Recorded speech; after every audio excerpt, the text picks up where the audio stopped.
How's it going, fam? Welcome back to Erica's EDC. And today I've got something really fun to show you guys that is inspired by one of my favorite knives of all time, the BENCHMADE BUGOUT. Check this out. This is a new model that I designed with Levi over at Northern Knife Works, and this is called the Badger. And this was designed to be an ultralight backpacking knife and hunting knife, and I'm really excited to show you guys the thought that went into this design. This is the fourth design that I have with Levi. These two knives in particular were huge influences to the design, so let's talk about it. I'm going to clear some of these out of the way so we can focus on one thing at a time here. So, the BENCHMADE BUGOUT. This is a timeless classic. This knife has been one of my favorites for a very long time. I have definitely fallen out of love with certain aspects of it simply because it is unobtainable for me at this point. I cannot justify nearly $200 for a plastic knife. It just makes no sense to me. I absolutely adore this thing. I love everything it brings to the table. I love the design, but I just can't justify, close to $200 for something like this, which is really unfortunate because everything about this is utilitarian. It's extremely ergonomic. It's just a fantastic design. So I definitely have been thinking about making a BUGOUT inspired fixed blade with someone for a while, and the Badger kind of does that. Now, you guys know I'm on a fixed blade kick. I'm not really carrying folders anymore. They don't really do anything for me. The prices are a little too high for me. I'm not interested in a lot of the designs lately, and quite frankly, I just have become too obsessed with the fact that there's simply less likely a failure point on a fixed blade compared to a folder, right? The fact that this folds in half, and that little mechanism, no matter what it is, whether it's an axis lock or a compression lock or a liner lock or a back lock or a frame lock, guys, it doesn't matter. A lock can fail, right? So fixed blades are definitely my jam lately. There's nothing wrong with folders, but for me, this just is where I'm at right now. So I wanted to make a fixed blade version of the BENCHMADE BUGOUT with some aspects of other knives that I love.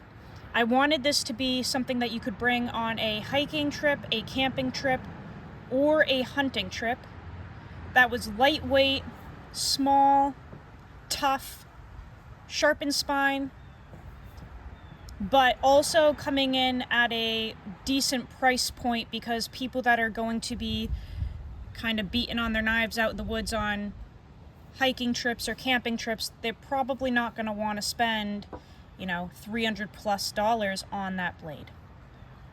So let's bring in some knives here. This is the Stinger from Northern Knife Works. That's his flagship model.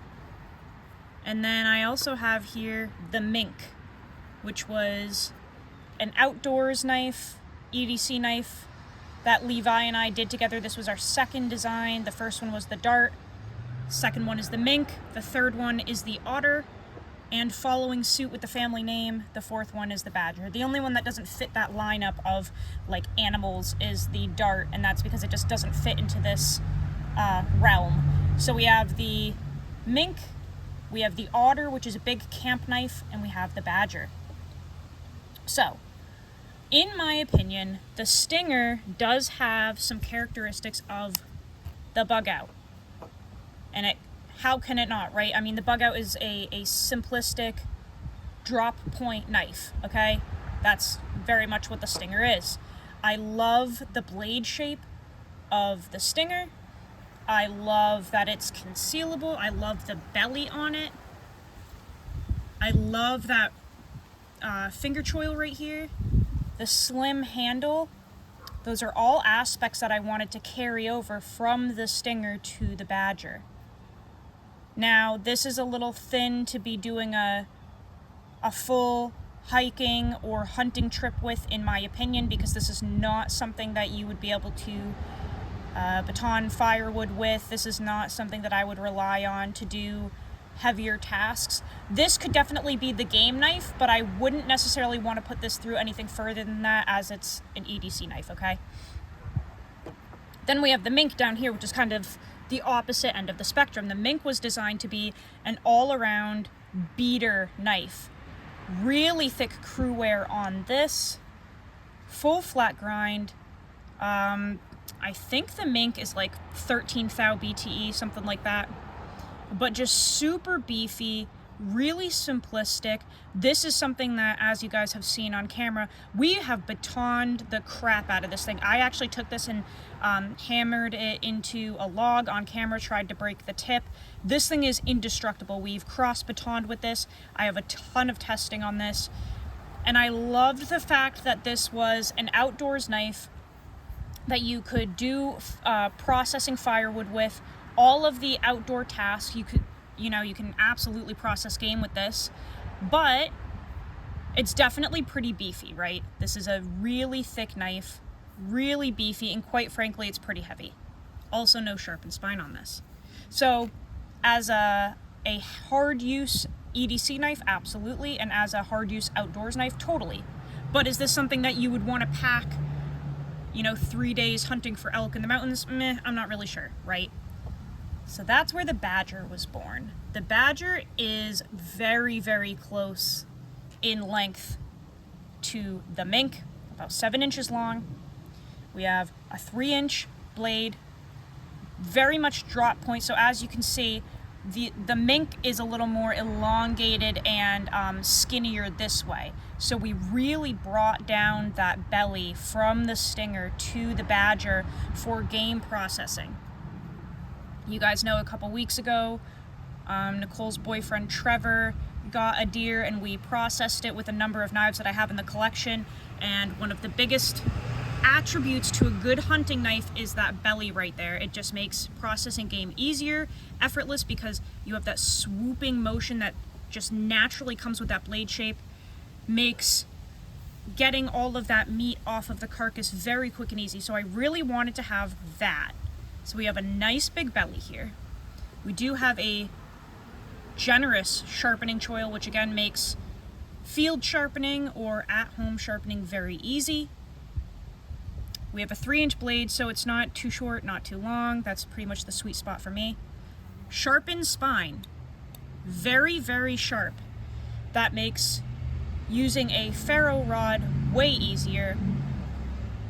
And then we have the finger choil here from the Stinger, but the rest of the handle is very reminiscent of the Mink.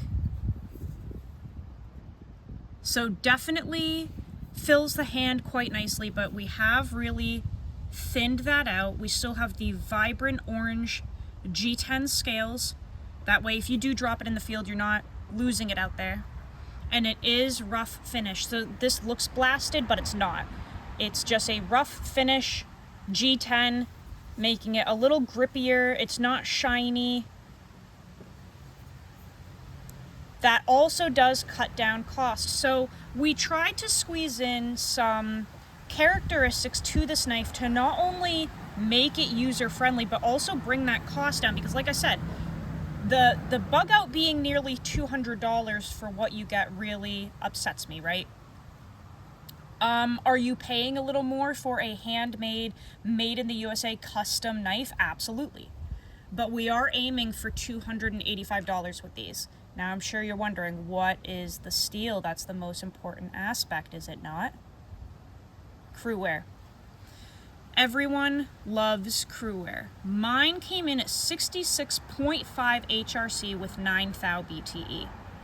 We are aiming for 63, 64 with the production models. The reason being is that 66.5 is pretty dang spicy, guys. And if this is something that you're gonna be processing game with, and firewood, and camp cooking, and all of the things, and EDC, I think 66.5 is a little hard. So we did temper that down. We're running 6364, still 10 thou BTE, but these are going to be coming in at $285 plus shipping, which in my opinion is pretty darn impressive for what you're getting. We also decided not to treat that crew wear in terms of giving a finish. So with the mink, we went with this really beautiful stone wash, but people love staining, people love patina. So we have left this raw. This crew wear will take on a nice patina over time. It will show its wear. It will darken with certain cutting tasks in terms of food and processing game, obviously. So you're getting that patina factor. You're getting super steel, thin and slicey and hard, but not to the point where it's going to break, obviously. Lanyard hole, because again, this is very much meant to be an outdoors knife, a backpacking knife, so we figured the lanyard hole might be a good idea. We really thinned this bad boy out. Now, I have fallen short in the sense that I don't know the weight on this. I don't have a scale, and Levi didn't weigh it before he sent it. Mistake on our part, but I will tell you this is very, very light. It is not nearly as heavy as the mink. It's a little heavier than the Stinger, but this thing is very light. Comes with a Kydex sheath. But, yeah, guys, I'm just tickled with this whole thing. This is very much what I long for an all-around knife. It's just crazy comfortable. Really happy with how we thinned this down, but it's still, you know, a very simplistic design. Not really much to it other than that one choil right there for your index finger. Definitely will fit any size hand because I have small hands compared to you guys, but medium hands in the grand scheme of things, and I still have a good inch hanging off there. But I'm just so pleased with how this was executed. This is very much something that I'm excited to use, and I was just so happy to show you guys. I love the color. I love the pop of white that those G10 pins bring. If you drop this in the leaves, you're definitely going to be seeing it even if it's autumn where you are. Super stoked about the sharpened spine, but I just think this is a perfect medium. I think this is a great middle point if you're looking for an EDC knife that can absolutely go out in the field and perform and process deer and do the camp cooking, process firewood, cut paracord out there, feather stick, start a fire. We purposely did not put jimping. I was really torn on that, but I feel that when I use a knife to strike a ferro rod, right where that jimping would fall is exactly where I would also be comfortable striking. So I decided to opt out of the jimping this time. I don't feel that it's completely necessary. Generally speaking, when I'm processing large game, I'm actually holding the knife like this, and the jimping would be, it wouldn't be used because it's generally put there. So I tend to use my knife like this, and I wrap my middle finger into that choil there, put my index finger like that, and swoop down. So unless we were to put jimping at the front, it's not really going to be used. But again, cutting down that labor time cuts down the cost. So we really tried to dial this in and, you know, leave the spine sharpened, no jimping, no finish, no gloss on the handle, right? It's not all polished up, nothing crazy, just no liners, so that we can bring it in at that $285 price point for thin, durable, hard super steel in a really cool configuration. I'm beyond honored that I have been able to make 4 designs with Levi from Northern Knife Works, because I will say he is right up there with Steve Kalari from Kalari Custom Knives, Kyle from the Scrawny Lumberjack, Alan from Primitive Bear Knives. John, BGM Knives, all of those guys that are making top tier tools. Dusty, Duckhead Forge, he's doing some insane crap. I'm missing a ton of them, but you get my point. Levi's up there. And it's just an absolute honor to be able to bring something like this to the table and have a fourth design with Levi. So I'm really, really excited to show that to you guys. I actually, speaking of Steve, let's bring in the Steadfast for a size comparison real quick. This is simply an intro to the design, but let's bring in my dingy Steadfast here real quick. This thing is disgusting. Been using this for a month straight. Check out how gross that thing is. You can literally see how I hold it when I'm using it by the points that it's dirtiest. I have been using this like crazy. So this is pretty darn close in size to the Badger. The Steadfast is a little longer. This is the 3-inch blade model. So you can kind of see how small the Badger is when you put it next to a knife like the Steadfast. It may not look super small on camera, but it's a little dude, and it's meant to be. I want this to be an ultra light, ultra light usable blade. Look at how tiny it is compared to the Bugout, and the Bugout is not a large knife at all. So you're really looking at a very pocketable little package there that's packing a punch, especially with how we configured that blade shape. But I'm really excited to be able to show this to you guys. I can't wait to start getting some footage on it. I'm really hoping Trevor gets another deer so that we can process that thing with this. Because that's really what I wanted with this, was just an all-around hunting, backpacking knife. Something that you can bring on your trip to Montana or Colorado and literally bring this one and only blade and do everything that you need with it. And is it a super steel? Yes, but we ran it thin enough where this should, in theory, absolutely be able to get touched up on a ceramic rod or a little pocket sharpener, right? You got to remember, thick geometry is not easy to sharpen. So if you run it 9-10 thou, should be very easy to touch up. And because we picked crew wear, which is super tough, should not have any issues with edge stability because we picked crew wear. And we're not running it baby shit soft. So I'm really hoping that you guys enjoyed that introduction to the Badger. I think it's a great addition to our, I don't even know what to call it, rodent-esque lineup.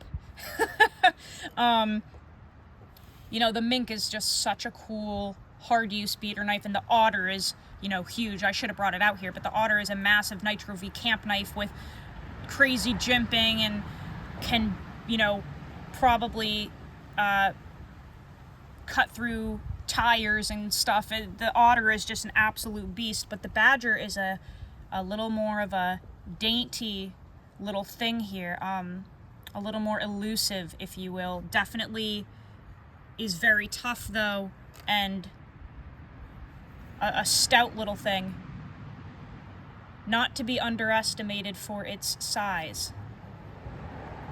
So anyway guys, let me know what you think down below about my new design with Levi. I can't wait to make more content on this. Thank you guys all so much for watching. Thank you for the love and support on the channel. I really appreciate all you guys. I will see you on the next video.